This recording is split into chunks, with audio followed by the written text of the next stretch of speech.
ಓಂ ಗುರುಭ್ಯೋ ನಮಃ. ಮೊದಲಿಗೆ ಗುರುವಿನ ಪಾದಾರವಿಂದಗಳಿಗೆ ನಮಸ್ಕರಿಸುತ್ತಾ ತಮಗೆಲ್ಲರಿಗೂ ಜ್ಞಾನ ಭಂಡಾರ ಚಾನಲ್ಗೆ ಆತ್ಮೀಯವಾದಂಥ ಆದರದ ಸ್ವಾಗತ ಸುಸ್ವಾಗತ. ಇವತ್ತಿನ ವಿಡಿಯೋದಲ್ಲಿ ಶಿವಶರಣಿ ಅಕ್ಕ ಮಹಾದೇವಿಯವರ ಮಹತ್ತರವಾದಂತಹ ಅದ್ಭುತವಾದಂಥ ವಚನ ಮತ್ತು ಆ ವಚನದ ತಾತ್ಪರ್ಯವನ್ನು ನಾವು ತಿಳಿಯೋಣ.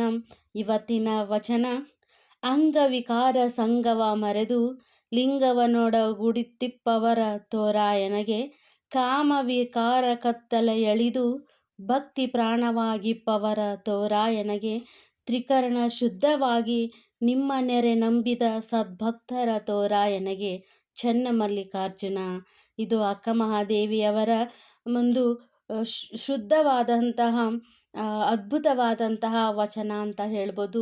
ಈ ವಚನವನ್ನು ನಮ್ಮ ಜೀವನದಲ್ಲಿ ನಾವು ಯಾವ ರೀತಿಯಾಗಿ ಅಳವಡಿಸ್ಕೋಬೇಕು, ನಮ್ಮ ಜೀವನದ ಮೇಲೆ ಈ ವಚನದಿಂದ ಯಾವ ರೀತಿಯಾದಂತಹ ಪರಿಣಾಮ ಬೀಳುತ್ತೆ ಅನ್ನೋದನ್ನು ಈ ವಿಡಿಯೋನ ಪೂರ್ತಿಯಾಗಿ ನೋಡಿದ್ರೆ ನಿಮ್ಗೆ ಅರ್ಥ ಆಗುತ್ತೆ.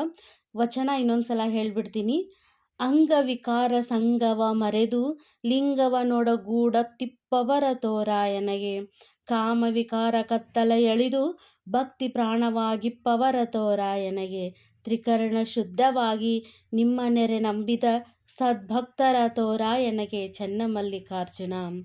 ಈ ವಚನದ ತಾತ್ಪರ್ಯ ಹೀಗಿದೆ.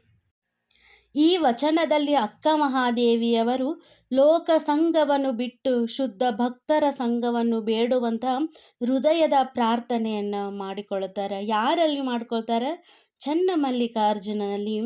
ಶಿವಶರಣೆ ಅಕ್ಕ ಮಹಾದೇವಿಯವರು ಶಿವನಿಗೆ ಚನ್ನಮಲ್ಲಿಕಾರ್ಜುನ ಅಂತ ಹೇಳಿ ತಾವ ಒಂದು ಹೆಸರನ್ನ ನಾಮಕರಣ ಮಾಡ್ಕೊಂಡಿರ್ತಾರೆ.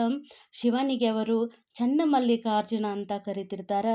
ಪ್ರತಿಯೊಂದು ವಚನದಲ್ಲೂ ಚನ್ನಮಲ್ಲಿಕಾರ್ಜುನನ ಕುರಿತಾಗಿ ಅವರು ಹೇಳಿರ್ತಾರೆ. ಚನ್ನಮಲ್ಲಿಕಾರ್ಜುನನಿಗೆ ಬೇಡಿಕೊಂಡಿರುವಂತಹ ವಚನಗಳನ್ನು ಅವರು ಹೇಳ್ತಾರೆ.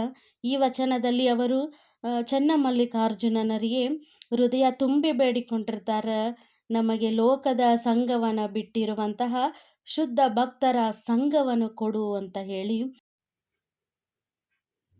ಅಂಗವಿಕಾರ ಸಂಗವ ಮರೆದು ಲಿಂಗವನೊಡಗೂಡಿತ್ತಿಪ್ಪವರ ತೋರಾಯನಗೆ ಅಂತ ಹೇಳಿದ್ರೆ, ಇಲ್ಲಿ ಅಂಗವಿಕಾರ ಅಂದ್ರೆ ದೇಹದ ಅಹಂಕಾರ, ಅಲಂಕಾರ, ಆಸೆ, ಆಕಾಂಕ್ಷೆಗಳು ಅಂತ ಅರ್ಥ ಆಗುತ್ತೆ. ಅಕ್ಕ ಮಹಾದೇವಿಯವರು ಹೇಳೋದು, ದೇಹದ ಮೋಹ, ಅಹಂಕಾರ ಇವನ್ನೆಲ್ಲ ಮರೆತು ಲಿಂಗ ಭಕ್ತರಲ್ಲಿ ಲೀನರಾಗಿರುವವರನ್ನು ನನಗೆ ತೋರಿಸು ತಂದೆ. ದೇವರಿಗೆ ದೇಹದ ಸೌಂದರ್ಯಕ್ಕಿಂತ ಆತ್ಮದ ಶುದ್ಧತೆ ಮುಖ್ಯ ಅಂತ ಅನ್ನೋದು ಅಕ್ಕ ಮಹಾದೇವಿಯವರು ಹೇಳ್ತಾರೆ. ಕಾಮ ವಿಕಾರ ಕತ್ತಲೆ ಎಳೆದು ಭಕ್ತಿ ಪ್ರಾಣವಾಗಿಪ್ಪವರ ತೋರಾಯನಗೆ ಅಂತ ಮುಂದೆ ಹೋಗಿ ಹೇಳ್ತಾರೆ. ಕಾಮ ವಿಕಾರ ಅಂತಂದ್ರೆ ಕಾಮ, ಕೋಪ, ಲೋಭ, ಮೋಹ ಇಂತಹ ಮನದ ಅಂಧಕಾರಗಳು, ಇವುಗಳಿಂದ ಮುಕ್ತರಾಗಿರುವಂತಹ ಭಕ್ತರನ್ನು ನನಗೆ ತೋರಿಸು. ಭಕ್ತಿಯೇ ಜೀವನ ಅಂತ ಅನ್ಕೊಂಡಿರ್ಬೇಕವರು. ಅಂತಹ ಭಕ್ತರನ್ನು ತೋರಿಸು ನನಗೆ ಅಂತ ಹೇಳಿ ಚನ್ನಮಲ್ಲಿಕಾರ್ಜುನನಲ್ಲಿ ಅಕ್ಕ ಮಹಾದೇವಿಯವರು ಕೇಳಿಕೊಳ್ತಾರೆ. ಅಕ್ಕ ಮಹಾದೇವಿಯವರ ಪ್ರಕಾರ ಭಕ್ತಿ ಅನ್ನುವುದು ಒಂದು ಆಚರಣೆಯಲ್ಲ, ಜೀವನದ ಉಸಿರು ಅಂತ ಹೇಳಿ ಅವರು ತಿಳ್ಕೊಂಡಿರ್ತಾರೆ. ತ್ರಿಕರಣ ಶುದ್ಧವಾಗಿ ನಿಮ್ಮ ನೇರ ನಂಬಿದ ಸದ್ಭಕ್ತರ ತೋರಾಯನಗೆ ಅಂತ ಹೇಳ್ತಾರೆ. ತ್ರಿಕರಣ ಅಂತಂದ್ರೆ ಮನಸ್ಸು, ಮಾತು ಮತ್ತು ಕಾರ್ಯ, ಈ ಮೂರು ಶುದ್ಧವಾಗಿದ್ದು ದೇವರನ್ನು ಸಂಪೂರ್ಣ ನಂಬಿದವರೇ ನಿಜವಾದ ಭಕ್ತರು.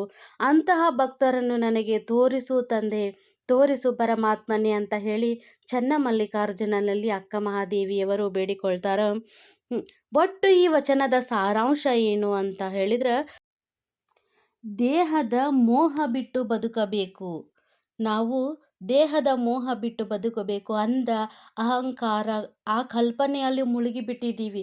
ಈಗಿನ ಜೀವನ ಶೈಲಿಯಲ್ಲಿ ಅಂತ ಹೇಳಿದ್ರು ಬರೀ ಅಂದಕ್ಕೆ, ಅಲಂಕಾರಕ್ಕೆ, ಅಹಂಕಾರಕ್ಕೆ ಮಹತ್ವ ಜಾಸ್ತಿ. ಅದಕ್ಕಾಗಿ ಅಕ್ಕ ಮಹಾದೇವಿಯವರು 12ನೇ ಶತಮಾನದಲ್ಲಿಯೇ ಹೇಳಿ ಹೋಗಿದ್ದಾರೆ, ದೇಹದ ಮೋಹವನ್ನು ಬಿಟ್ಟು ನಾವು ಬದುಕಬೇಕು. ಕಾಮ ವಿಕಾರಗಳನ್ನು ದೂರ ಮಾಡಿ ಜೀವನದಲ್ಲಿ ನಾವು ಜೀವಿಸಬೇಕು ಅಂತ ಹೇಳಿ ಅಕ್ಕ ಮಹಾದೇವಿಯವರು ಹೇಳ್ತಾರೆ. ನಮ್ಮ ಮನಸ್ಸು ಮತ್ತು ಆಡುವಂತಹ ಮಾತುಗಳು, ಮಾಡುವಂತಹ ಕೆಲಸಗಳು ಶುದ್ಧವಾಗಿರಬೇಕು ಅಂತ ಹೇಳಿ ಅಕ್ಕ ಮಹಾದೇವಿಯವರು ಹೇಳ್ತಾರೆ.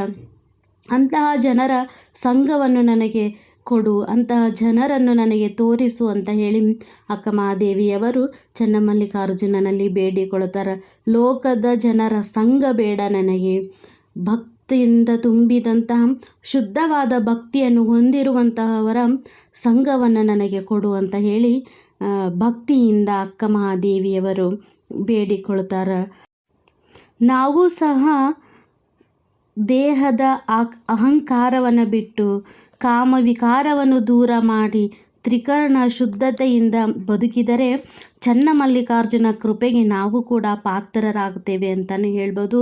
ಚನ್ನಮಲ್ಲಿಕಾರ್ಜುನರ ಕೃಪೆಯ ಜೊತೆಗೆ ನಮ್ಮ ಜೀವನ ಶೈಲಿ ಬದಲಾಗುತ್ತೆ, ಯಾವುದಾದರೂ ಒಂದು ಸಾಧನೆಗೆ ದಾರಿ ಆಗ್ಬೋದು ಅಂತ ಹೇಳ್ತೀನಿ ನಾನು. ಈ ವಚನದಲ್ಲಿರುವಂತಹ ಅರ್ಥವನ್ನು ನಾವು ನಮ್ಮ ಜೀವನದಲ್ಲಿ ಅಳವಡಿಸ್ಕೊಂಡಿದ್ದೇ ಆದರೆ ಯಾವುದಾದ್ರೂ ಒಂದು ಕೆಲಸಕ್ಕೆ ಮನ್ನಣೆ ಆಗ್ಬೋದು ಅಂತ ಹೇಳ್ತಾ ಇಲ್ಲಿ ಈ ವಚನವನ್ನು ಇವತ್ತಿಗೆ ಮುಗಿಸ್ತಾ ಇದ್ದೀನಿ.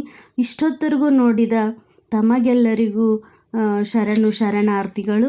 ಇದೇ ಥರದ ವಚನದ ವಿಡಿಯೋಗಳಿಗಾಗಿ ನನ್ನ ಚಾನಲನ್ನು ಸಬ್ಸ್ಕ್ರೈಬ್ ಮಾಡಿಕೊಂಡು ಬೆಲ್ ಐಕಾನ್ ಒತ್ತಿ ಆಲ್ ಅಂತ ಮಾಡಿಕೊಳ್ಳಿ. ನಾನು ವಚನ ಹಾಕಿದ ತಕ್ಷಣವೇ ನಿಮಗೆ ನೋಟಿಫಿಕೇಷನ್ ಬರುತ್ತಾ ಅಂತ ಹೇಳ್ತಾ, ವಚನದ ಬಗ್ಗೆ ಆಸಕ್ತಿ ಇರುವಂತಹ ನಿಮ್ಮ ಫ್ರೆಂಡ್ಸ್ಗೆ, ಫ್ಯಾಮಿಲಿ ಮೆಂಬರ್ಸ್ಗೆ ಈ ವಿಡಿಯೋನ ಶೇರ್ ಮಾಡಿ ಅಂತ ಕೇಳ್ಕೊತಾ, ಮುಂದಿನ ವಿಡಿಯೋದಲ್ಲಿ ಇನ್ನೊಂದು ಅದ್ಭುತವಾದ ವಚನದ ಜೊತೆಗೆ ಮತ್ತೆ ಬರ್ತೀನಿ.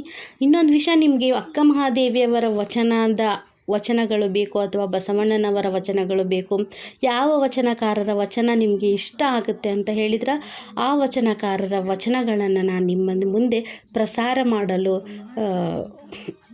ಪ್ರಸಾರ ಮಾಡ್ತೀನಿ ಅಂತ ಹೇಳ್ತಾ ಶರಣಾರ್ಥಿಗಳು.